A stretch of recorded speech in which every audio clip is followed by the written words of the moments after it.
Le dollar américain s'est affaibli et les actions américaines se sont appréciées après la publication du compte-rendu de la réunion de la Réserve fédérale. Alors, qu'a-t-il révélé ?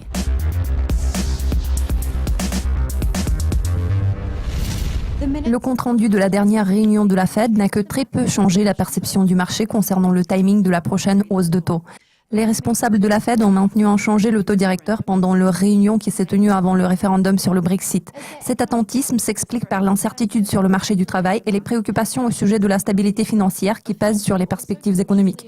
Les responsables avaient été impatients de découvrir le résultat du vote britannique qui a entraîné une réaction forte et immédiate sur le marché mondial. Les membres ont généralement convenu qu'avant d'évaluer la pertinence d'un autre pas vers le resserrement de politique monétaire, il était raisonnable d'attendre des données supplémentaires sur les conséquences du vote du Royaume-Uni, a-t-on appris du procès-verbal.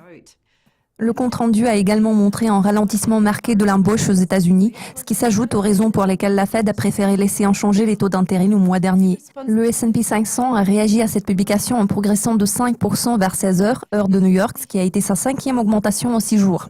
Le dollar a reculé de 0,2% contre ses 10 principaux rivaux suite aux spéculations concernant la forte probabilité de ce que l'incertitude causée par le Brexit va continuer à freiner la hausse des taux par la Fed en allant de l'avant. Le dollar a chuté pour la 6e fois en 7 jours.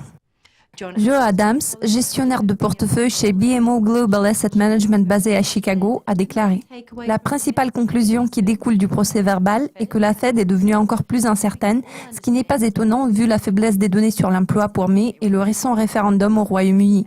C'est un autre signe qui nous indique que la Fed n'a pas l'intention de brouiller les cartes. À ce stade, la Fed cherche une excuse pour ne pas relever les taux. » Avant le vote du 23 juin, la Fed avait signalé que 2 hausses de taux étaient probables d'ici la fin de 2016. Après le résultat du scrutin, les décideurs politiques ont préféré adopter une approche prudente dans un climat d'incertitude accrue.